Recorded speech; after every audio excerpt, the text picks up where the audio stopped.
So, you see, we're still looking at the irredeemability of the human heart, God's solution. And apart from Lot, another character I'd love us to look at, or some other characters I'd love us to look at, includes what I call the Tower of Babel crowd, the bread crowd. That's the nickname I have given them, the bread crowd, in the book of John chapter 6, the bread crowd. And then we will later look at the Pharisees. And then we'll look at some contemporary issues that concerns you and I in our day. Okay? Now, when we say the irredeemability of the human heart, God's solution, what we're trying to say simply is the human heart, according to God in the book of Jeremiah chapter 17 verse 9, cannot be redeemed. That passage says the heart is deceitful above all things and beyond cure. Who can understand it? And we have said, don't follow your heart. You know, we've had people severally say, just follow your heart, or follow your gut feeling, or just follow your intuition. It's okay. It's good to have intuition. It's good to have gut feelings. But we are counseling you that instead of following your gut feeling or your heart, follow God. And we're learning from some Bible characters on how the human heart is deceitful and how the human heart deceives even you who owns it. You know.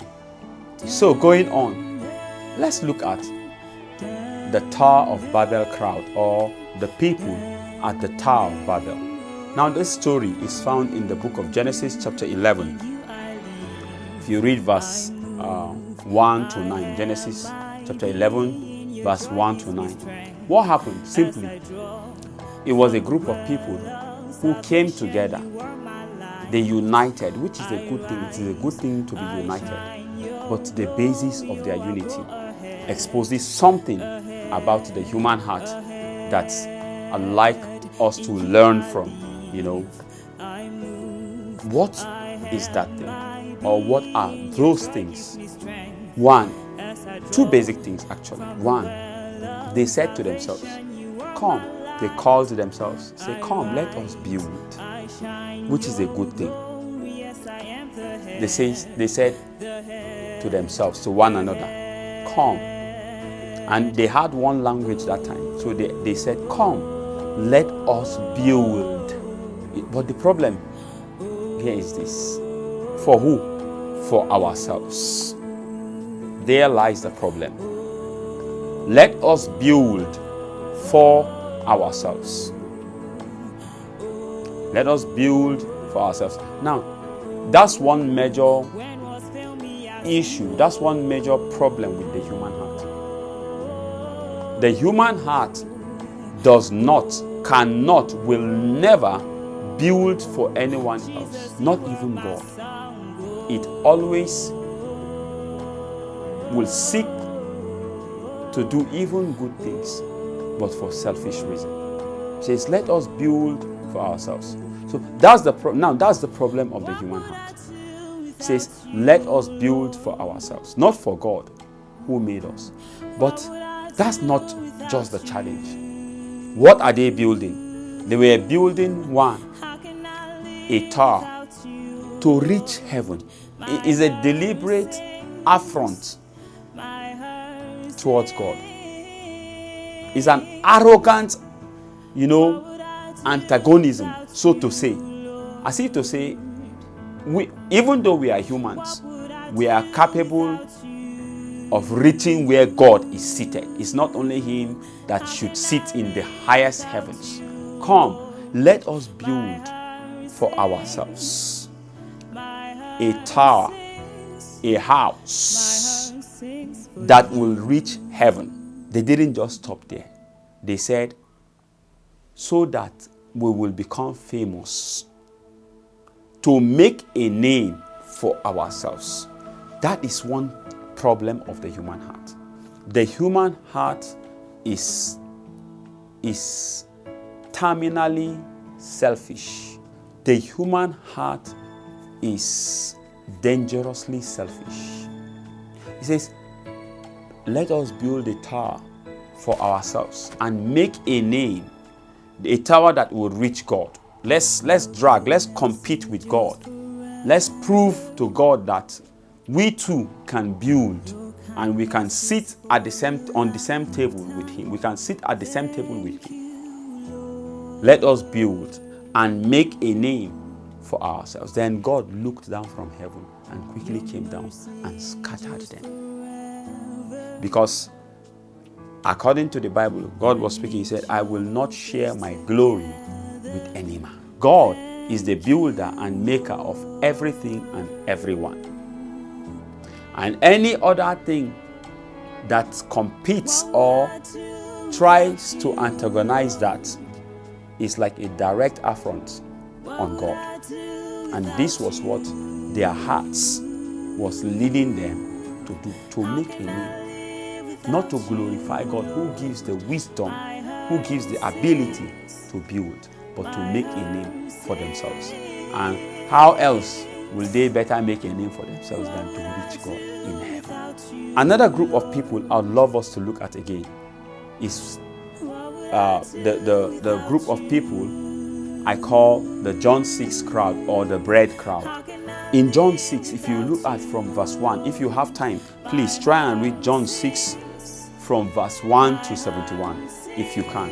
That would be awesome. That would be great. It will help you understand the story better. But if you cannot read all through from 1 to 71, read maybe from verse 25 to 71. If you follow the story carefully, you will notice that Jesus had performed the miracle of feeding 5,000 people. That's men.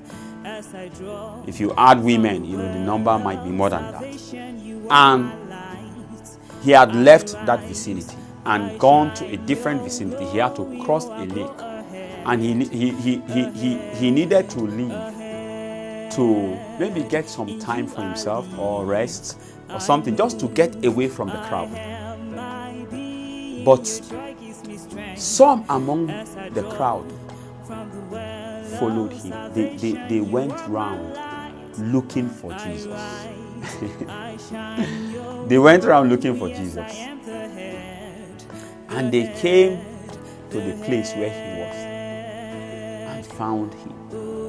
And it was like, where have you been since? We have been looking for you. We have been looking for you. And Jesus' response to them was, yes, indeed. You have been looking for me. I can see your effort. You have sweated, you have trekked, you have moved from one place to another, like many of us are doing. We have gone from one church to another church, looking and looking and looking, and announcing that it is Jesus we are looking for. And it is a good thing to look for Jesus. This was what these guys were doing. And then Jesus' response to them was, indeed, you have been looking for me. And he went further, knowing what was in their hearts. He went further to say, stop working for food that perishes. Rather work for the food that does not perish, which the Father gives. So I thought they will back down and say, Jesus is like he has caught us. He has caught us. Let's just forget about this matter. No, they didn't. After he said, don't work for food that perishes, but work for food that endures, that lasts forever, which the Father gives from heaven. And as if to say, okay, as if to say, since you're talking about serious matter, let's be serious. So they now asked him, what must we do to be saved? What must we do to do the works of God? As if to say, sorry, we are sorry that we were talking about food. Now we want to be serious with you. And they asked him, what must we do to do the works of God? as though they are now serious. That's what some of us do. Sometimes we even cry and weep as if we are now serious. So I just imagine that Jesus smiled and said, believe in the one whom God has sent, and you will have eternal life. As if there was a sudden twist or sharp reverse back to, that's the problem with the heart. Though the heart can deceive you, to think that you are deceiving the other person, but you cannot hide the deceitfulness of the heart. That's how the heart is. It can be so crafty. We will come later and look at the hopelessly dark state of the heart. But that's what the human heart does. As if to go back to their original heart desires. They couldn't keep up with the direction Jesus was going. They came back and said, okay, this thing you're talking about, what sign will you show us? They just finished asking, what must we do to do the works of God? And Jesus said to them, believe in the one whom God has sent. And then sharply they turned back to, what sign will you show us? Moses, at least for Moses in the wilderness, he gave our fathers bread. You see what was in their heart? It came back again. It popped up again. They couldn't suppress it. What was in their heart, fought and came back to the fore again. Though Jesus was talking about believe in the one whom God has sent, they went back to say, what sign will you show us? Saying that Moses gave our forefathers bread. They couldn't even wait for Jesus to answer the question. They needed to give him a direction, so that he doesn't digress again from what they want to hear or from what they wanted to hear. They wanted to hear about bread. And they said, Moses gave our forefathers bread. You, what sign will you show us?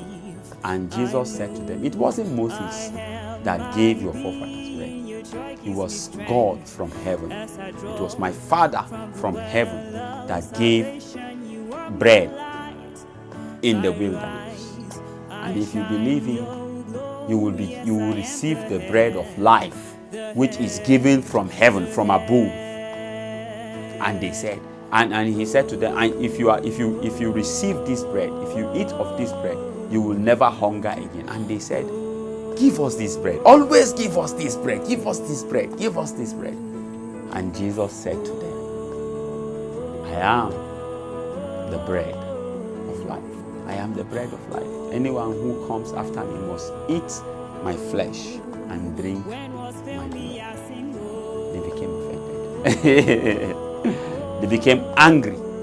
But it wasn't their fault.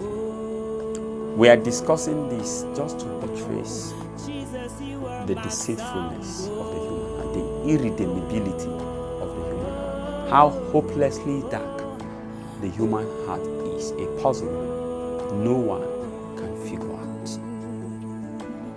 All of us born of a woman, that's the kind of heart we are born with. And it is not your fault, it is not my fault.